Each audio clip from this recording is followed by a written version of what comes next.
was steered, commanded, contrary to popular belief. You'd only see the captain up here a couple of times a day in good weather. In bad weather, he'd be up here 24 hours a day, especially fog also. But in good weather, he was only here to make sure his orders were being carried out, to check the navigation of the ship. These are the two helms that the ship was steered by. The rudder at the stern of the Queen Mary weighs as much as the Mayflower, 140 tons. But the ship can be brought about with the touch of your little finger because of the electro-hydraulic steering. So there are two helms in case one of these had to be serviced, it could be shut down and you could steer the ship from there. There was even an automatic pilot here connected to a gyro compass. You could turn on an electric switch, bring the ship around on the proper course you wanted, and then lower that lever and it would keep the ship on course. But it can only be used in really good weather. Because if the sea is rough and the ship is pitching and rolling, then you need an experienced quartermaster with years of experience who can sense how the sea is hitting the ship to allow the ship to drift just a little bit one way or the other so that it takes the wave the smoothest. Because you have 2,000 passengers downstairs and 1,250 crew that are trying to recreate a resemblance of life ashore as you cross the Atlantic. So that's how it was. Of course, computers do a lot of it these days. It's like jetliners. My pleasure, absolutely. Hello there. How are you doing today? Got a little sea captain here? I think so. You know, they have lady sea captains now. Yeah, the captain of the new ship, Queen Elizabeth.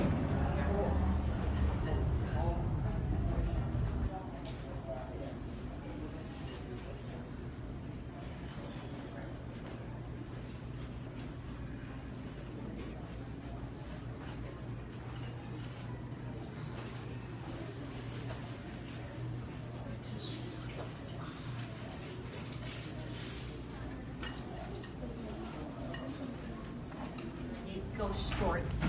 Now, as we're walking around, feel free to take as many photos as you like, especially on our haunted tours. We do encourage photos because you never know what you're going to get in one frame and not the next. However, as we walk around, please do also watch your step. Due to the historic nature of the Queen Mary, you might encounter some uneven floors or raised thresholds. Don't want anybody to trip, so just watch your step. Good advice for as you're exploring today as well. We're going to go ahead and get started. Our first stop is going to be one deck below us on M deck in the Mauretania room. Follow me right this way.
So just a quick show of hands, how many of you have taken a tour already today? Okay, so quite a few of you. So for those of you that already know a little bit about the history of the ship, I do apologize. You're going to hear about it once again. However, it will not be as long and involved as the Glory Days intro, I promise. So the Queen Mary was owned and operated by the Cunard Line. 1926, plans to build the Queen Mary and her sister ship, the Queen Elizabeth, began. 1930, the physical construction started at Clydebank, Scotland, stopped about a year later due to the Great Depression. Eventually, the British government gave Cunard a loan to finish building, but they did have to merge with their leading rival, the White Star Line, who was famous for building the Titanic. Now, once those two companies merged, work could be resumed on the Queen Mary, and she was ready to set sail on May 27, 1936, would continue passenger service from Southampton, England, to New York City with a short stop in Cherbourg, France, to drop off mail. Now, come 1939, her peacetime service would be cut short because war had been declared on Germany, and the Queen Mary would become the first of Cunard's ocean liners called for active war duty. She would serve as a troop carrier, hospital ship, and bride and baby shuttle, taking war brides who were young British women that married American soldiers and their babies across the Atlantic to New York to be reunited with family. Wartime service completed, the Queen Mary was restored to her former elegance, sailed for another 20 years, known as the stateliest ship on the seas, and then started losing money to jet plane travel, and therefore was retired and auctioned off. Normally, she would have gone to a scrapyard, but Long Beach had the highest bid at $3.45 million, which is how she ended up here. She would arrive December 9th, 1967. We'd convert her to what you see today, floating hotel, tourist attraction convention center, and open our doors in 1971. And then in 93, we would be placed on the National Register of Historic Places with Historic Significance, which means if any of the original material breaks or wears out, we have to find original material in order to replace it. So we can't just run down to Home Depot. The Queen Mary has been part of Long Beach's history longer than she was at sea. She sailed for 31 years, and December 9th will mark the 52nd anniversary of the Queen Mary's arrival in Long Beach. And for over 50 years, we have been getting the stories, reports, rumors from crew and passenger alike about all the weird things that happen on our ship. Doors that mysteriously open, lights that turn on and off, people that seem to vanish into thin air. And eventually, National Geographic and Time magazine would place us at number 6. The 6th most haunted place in the U.S.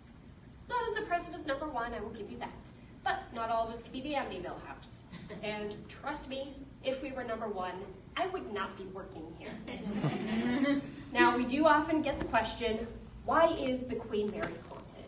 And to be honest with you, we're not sure. That's kind of the definition of paranormal, is that it's unexplainable in some way. We do, however, have a few working theories that kind of make sense. The first is that because the Queen Mary is almost 84, 85 years old, many of her passengers have since passed away, and their spirits could be returning here to the ship because it's a place they quite enjoyed while they were living.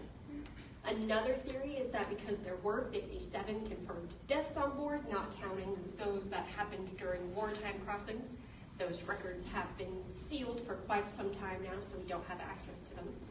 Perhaps some of those 57 remain here on the ship. And lastly, psychic investigators do tell us that there is a vortex on board the Queen Mary. Kind of a gateway between this world and the next that allows spirits to wander through for a visit to the ship. Now, I also often get asked if I am a ghost. If not, I promise, please don't pinch me to see if I'm gonna disappear. Yes, it has happened before, and no, I won't vanish. So please don't pinch me, it hurts a lot, and I'll just be irritated. Oh my God. Now, we are currently standing in what's called the Mauritania Room. This was a third-class lounge, and all of our lounges have since been converted to event spaces. If you've taken the Glory Days tour or you are taking one later today, you'll probably get the chance to explore some of the first-class lounges. They all have been converted to event spaces, which is why you see the chairs pushed up against the sides and this table set up. Now, in the early 2000s, there was an event taking place here in the Mauritania Room. So some housekeepers came in to get a jump on the setup. As they entered the space, they noticed a woman in an old-fashioned red dress sitting in between the two mirrored columns. Now, she wasn't really bothering anything, so they figured, just leave her be. She'll hang out and enjoy the space while we set up this half of the room, and eventually she'll get the hint and leave. Now, nothing really happened as they were setting up. She was still hanging out. So the housekeeper approached her and said, "Ma'am, I do apologize, but we're setting up for an event, so we're going to have to ask you to leave." And this got no response. It was like the housekeeper hadn't even opened her mouth. So She repeated herself, "Ma'am, I'm sorry, please leave." And again, got no response. Annoyed now at being ignored, the housekeeper approached her and said, "Ma'am, if you don't leave, I am going to call security to escort you out." This again got no response, so she walked over to the phone on the wall, called security. As she was hanging up the phone, the lady in red stood up, looked around the room as though she was a little bit confused, and then both she and the wicker chair she had been sitting in disappeared. Here in the Mauritania, they could not find this woman or the chair she had been sitting in. They did, however, find 3 very freaked out housekeepers who all reported seeing the exact same thing. This apparition lasted about 10 minutes, making it the longest recorded apparition on board the Queen Mary. Now, as you might have guessed by the fact that I keep calling her the Lady in Red, we don't actually know who she is. That's the case for a number of the spirits we have on board, and that usually means they get a nickname, and oftentimes it's after the dress they're wearing. In this case, she was a woman wearing a red dress, so she's the Lady in Red. Now, we do think that this would be a case when somebody is returning to the ship later. Because this was a third-class lounge, we think at some point there was a woman here enjoying her travels on board the ship, and when she disembarked, the ship kind of held on to a little piece of her. So later in life, when she passed away, her spirit returned here to the ship to continue her travels. And now the ship is showing that to us. So you can kind of think of it as we're walking around today and I'm sharing all of these stories. It's like the Queen Mary is sharing her memories with you all. Now you folks are welcome to walk around in here, get some photos, see if you catch any light anomalies, shadow people, or orbs. Once you're ready to go, I'll let you back out through these doors and we'll head on to our next stop. My phone can't do flashes because my battery is slow.